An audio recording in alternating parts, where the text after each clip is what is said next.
చూసుకున్నవే ఎంత గోసాయిపాయ జర ఏదోటి చెయ్యవే కళ్యాణ లక్ష్మి లేదో ఆ కళ్యాణ లక్ష్మి లేదో దంత గిరిజనులకు దండిగా నిలవంగా ఏ దారిగా అనరాదో మరు ఏ దారిగా అనరాదో యువతలో నా ఉత్తేజం లేదో కొనువుల ఊసే లేదో ఏ కొనువుల ఊసే లేదో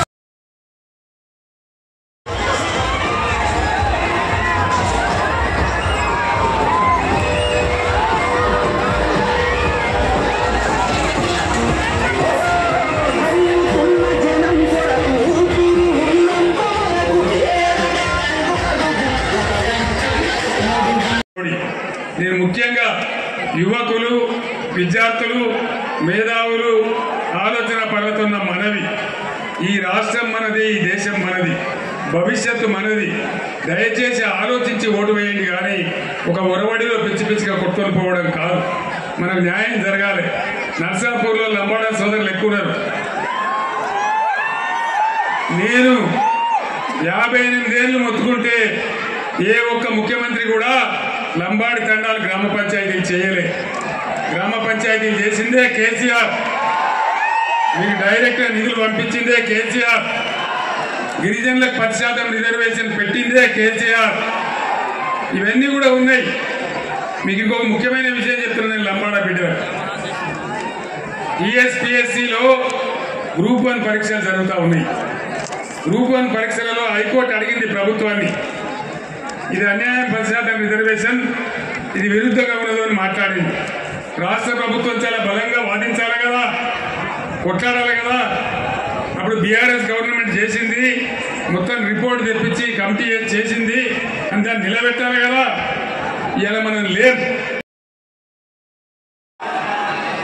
అప్పుడు తెలుగుదేశంలో ఇప్పుడు ఎమ్మెల్యే ప్రయత్నం చేస్తామంటే ఓడిపోయిండు 2 సార్లు ఎమ్మెల్యే చేసింది కేసీఆర్ కదా మరి 70 ఏళ్ల వయసులో ముసల్తనానికి కుసుమగూడాలన్నట్టు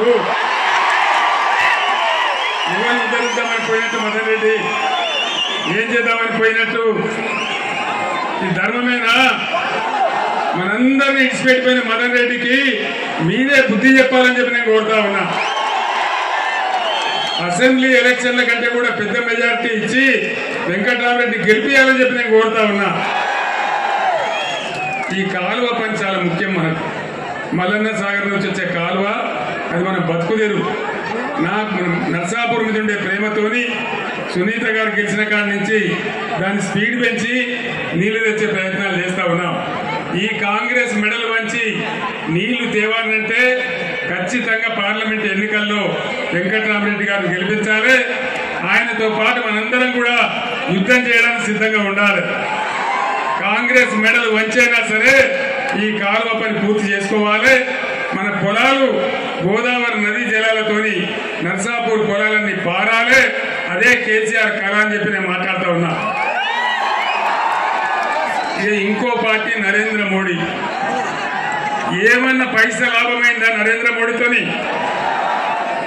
150 స్లోగన్లు చెప్పాడు 150 సబ్కా సాత్ సబ్కా వికాస్ ఏమన్నా అయిందా ఏం కాలే కానీ సత్యనాశ అయింది రూపాయి విలువ 84 రూపాయలకు పడిపోయింది డాలర్తో పోల్చుకుంటే ఎప్పుడు ఏ ప్రధానమంత్రి కాలంలో దిగజారినంత దిగజారిపోయింది పెట్టుబడులు పోయింది పరిశ్రమలు మూతపడ్డాయి కార్మికులు రోడ్డున పడుతున్నారు ఎల్ఐసిని కూడా ముంచే ప్రయత్నం చేస్తున్నారు ప్రైవేటీకరణ చేస్తూ ఉన్నారు పబ్లిక్ సెక్టర్ కేసీఆర్ ఎన్ని రకాలుగా నర్సాపూర్ అభివృద్ధి చేసిందో మీకు తెలుసు మున్సిపాలిటీకి నేను 25 కోట్ల రూపాయలు ఇచ్చిన వాటిని కూడా వాపసు తీసుకొని పోతా ఉన్నారు గ్రామాల డెవలప్మెంట్ కోసం కూడా డబ్బులు ఇచ్చినాం వాటిని కూడా వాపసు తీసుకొని పోతా ఉన్నారు ఏ రకంగా కూడా క్యాన్సిల్ చేయడమే తప్ప ఏ విధంగా మనకు ఖచ్చితంగా వాళ్ళు ఇచ్చేటువంటి పరిస్థితి లేదు మన కొల్చారం మండలంలో మల్లినాథ సూరి పేరు మీద మనం యూనివర్సిటీ పెడదామనుకున్నాం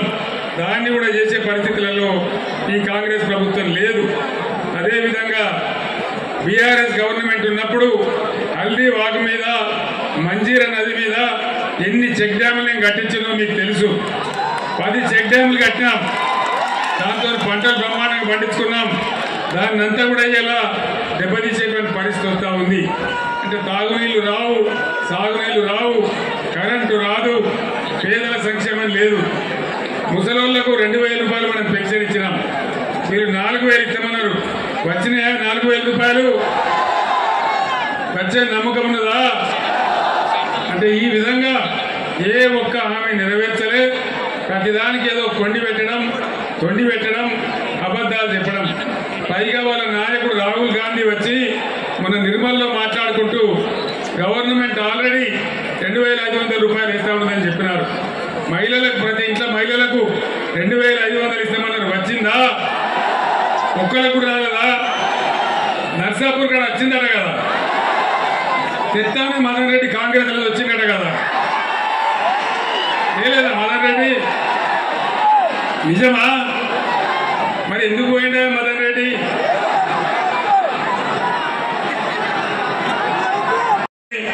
ఇక్కడ 1,50,000 ఎకరాలకు నీళ్లు రావాలని మన శంకరంపేట నుంచి కాలువలు తవ్వుతా ఉన్నారు. అవన్నీ మీ కళ్ళ ముందట్టే ఉన్నాయి. మల్లన్న సాగర్ నుంచి ఒకసారి నీళ్లు రావడం మొదలైతే నర్సాపూర్ బంగారు తునుక అవుతుంది. దాన్ని మనం ఇవ్వాలా? ఈ కాంగ్రెస్ ప్రభుత్వం చేస్తుందని నమ్మకం నాకు లేదు. దానికోసం ఆ కాలువ పూర్తి కావాలి, మల్లన్న సాగర్ నుంచి బ్రహ్మాండంగా నర్సాపూర్కు నీళ్లు రావాలి అంటే ఎంపీగా వెంకటరామరెడ్డి సార్ గెలవాలి.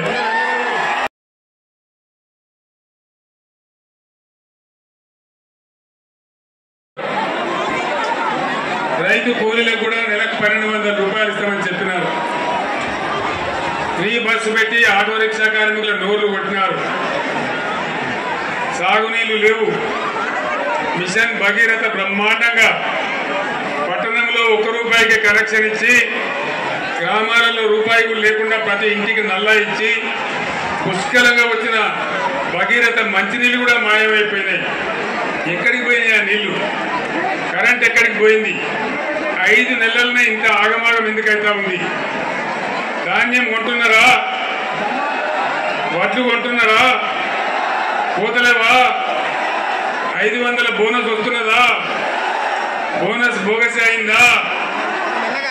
ఏది కూడా, ఏ విషయంలో కూడా ఇదే పద్ధతిలో జరుగుతూ ఉంది. రైతు బంధు కూడా రేపు వ్యవసాయం చేసినందుకే ఇస్తారట, పొలం దుంతేనే ఇస్తారట. ఇంతకుముందు అట్లా వచ్చిందా? ఇంతకుముందు అందరికి వచ్చింది కదా, టైం మీద పడ్డది కదా. ఇంకా మజాక్ ఏంటంటే రైతు బంధు ఎప్పుడు ఇవ్వాలి? వరి నాటేసేటప్పుడు ఇవ్వాలి, నాట్లు పడే ముందు ఇవ్వాలి. ఇస్తే అది ఉపయోగపడుతుంది. కోతలైనవి, కళ్ళాలైనవి ఇప్పుడు రైతు బంధు వేస్తా అంటారు. ఇంతకన్నా పెద్ద జోక్ ఇంకేమైనా ఉంటుందా? కాబట్టి నేను అనేది ఏంటంటే, ఒక తల లేకుండా, తోక లేకుండా ఈ ప్రభుత్వం అనేక రకాలుగా తెలంగాణను నష్టపరుస్తూ ఉంది. కరెంటు కోతలు పెట్టడం వల్ల హైదరాబాద్ నగరంలో పరిశ్రమలు వెళ్ళిపోయే పరిస్థితి ఉంది. ఐటీ ఇండస్ట్రీ దెబ్బతినే పరిస్థితి ఉంది. మన నర్సాపూర్ ప్రాంతానికి వస్తే బ్రహ్మాండంగా నేను కోమటి మండలం నుంచి ప్రత్యేకమైన లైన్ వేయించిన మంచినీళ్ళు బాగా రావాలని 420 హామీలు ఇచ్చింది. ఒక ఉచిత బస్సు అనేది తప్ప ఇంకా ఏది కూడా నెరవేర్చలేదు. ఆ విషయం మనందరికీ తెలుసు. రైతు బంధు అందరికి పడ్డదా? వల్లేదా? నర్సాపూర్లో కూడా వల్లే. 2 లక్షల రుణమాఫీ జరిగిందా? జరగలేదా? ఆనాడేమో ముఖ్యమంత్రి కేసీఆర్ 1,00,000 రూపాయలు మాఫీ చేసిండు. నేను 2 లక్షలు మాఫీ చేస్తా, డిసెంబర్ 9 తారీఖు నాడు ఉదయం 9:30కే మొత్తం మీ రుణం మాఫీ చేస్తామని. జరగలేదు కదా. కరెంటు సరిగా వస్తుందా?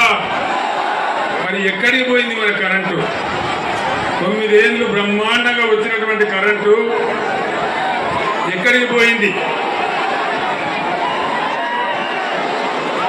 అధికారంలోకి వచ్చిన కాంగ్రెస్ పార్టీ ఏ ఒక్క వాగ్దానాన్ని కూడా అమలు చేయలేదు. రైతులను, యువకులను